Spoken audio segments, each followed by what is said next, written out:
Hello, good people, and welcome to Hillbilly Cat History, where we explore the times, events, and people surrounding Elvis Presley. Thank you for choosing this video. In this episode, Elvis Presley's mother Gladys, the Plowshare incident that shaped a legend.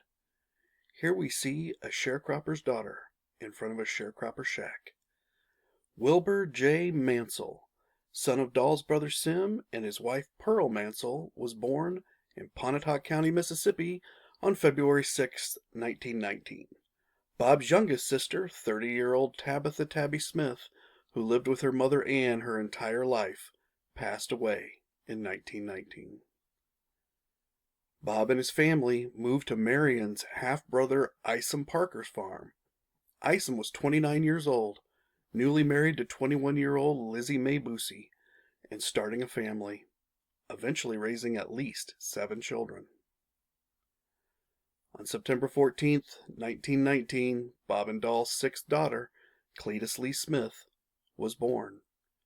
5 days later, an advertisement for a new suit of store-bought clothes ran in the Starkville, East Mississippi Times. The minimum advertised price was $25, which would be $454 today.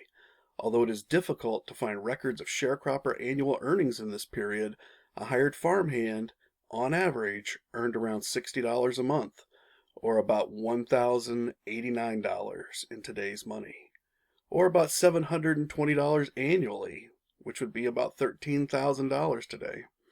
If they worked a full 12 months, many farmhands were laid off with no earnings in December and January. Bob, as a sharecropper, probably felt he could earn more than a hired hand, as he would be splitting the profit of the crop sales price with the farmer who owned the land. The exact split the farmers negotiated with Bob is unknown, but Bob probably received less than 50%, the farmer taking the larger portion to pay for shack rent, use of farm tools, wagon, horses, and seed. In a good crop year, perhaps Bob did earn more than he would have as a hired hand. In a bad crop year, Bob might have earned considerably less, perhaps even going into debt to the farmer. If Bob earned exactly the same as a hired hand and bought himself the cheapest advertised suit, it would cost 3.5% of his annual salary. In comparison, a triple-stitched work shirt from Sears, Roebuck & Company costs $1.35, which would be $25 in today's money. Bob did not wear store-bought shirts. The 2 yards of chambray fabric needed to make a shirt, if ordered through the Sears catalog, cost 58 cents, which would be $10.52 in today's money. Doll and her daughters sewed Bob's shirts and the clothes for the entire family by hand. Doll's nephew, Samuel Ezel Mansell, was born on November 1st, 1919, to Yehu and Dora Mansell.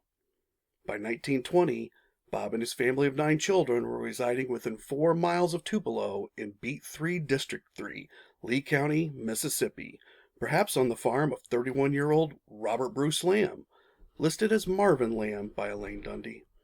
Thomas, the eldest child, was now 18 years old. Doll's brother, Jeru Mansell, passed away on January 2nd, 1920, and was buried in the Andrews Chapel Cemetery in Mooreville, Mississippi.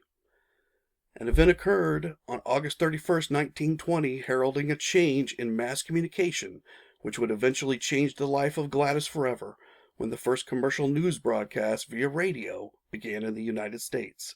In Detroit, Michigan, the Detroit News started daily news and entertainment segments, advertised as Detroit News Radiophone. As the number of radio stations and home radio sets increased over the next few years, sales of recorded music discs and players correspondingly dropped. While records could provide many repetitions of a single loved song, radios were a one-time investment for endless free entertainment, rife with advertisements. On April 19th, 1922, Bob and Doll's 5th son, Johnny Lee Smith, was born. A few days later, Gladys celebrated her 10th birthday. Billy Smith, Gladys's nephew, related a story about Gladys from around this time, which had been handed down through the family. Billy said Aunt Gladys was a strong-willed individual. If you scared her real bad or made her mad, she'd lash out at you. In Tupelo, they still talk about when she was sharecropping with her family. The guy who owned the farm come by on a horse with his high-topped leather boots and a whip, and he jumped on her father and her sisters with it. Gladys was 10 or 11 years old, but she ripped a plowshare off and took the point and hit him in the head with it. Damn near killed him. At that moment, the stubborn streak her sister Lillian had noted in young Gladys, combined with her love for her family and her father, ignited a courage which imbued an 11-year-old girl with the strength of a full-grown man and the ferocity of a mother grizzly bear. Gladys would not, then or ever, tolerate a physical attack by an outsider on any member of her family. And here we see a documentary of mules pulling a plow, and you can see the plow. The plowshare is actually in the dirt in this picture. This is a great documentary to watch if you want to see how a plow worked and the work that, say, Bob Smith would have done and that the family would have done in conjunction with Bob in order to raise any crops. In this particular case, they're raising potatoes.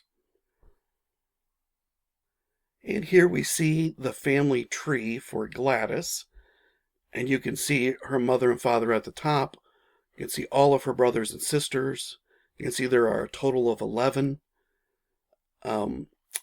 If you'd like to see this in more detail, you can go to hillbillycathistory.wordpress.com and you can take a much closer look at it there. Today, there are many Elvis tribute artists. Have you ever wondered who was the very first? Would it surprise you to learn the first Elvis tribute artist was a personal friend of Elvis Presley? Be sure to watch Hillbilly Cat History's guest appearance on the Ultimate Elvis Facts channel on YouTube to experience this amazing story for yourself. In our next main series article, a sudden romance sparks a bold decision, one that leaves the Presley family stunned. Gladys's older sister Retha disappears, only to return married. What drove her to elope? And how will Retha's sudden marriage shape young Gladys's view of love, family, and freedom? Don't miss this turning point in the Presley family saga. Be sure to subscribe. You don't want to miss it. Thank you for joining Hillbilly Cat History as we explored this piece of the Elvis Presley puzzle. Stop on by anytime so we can chat again.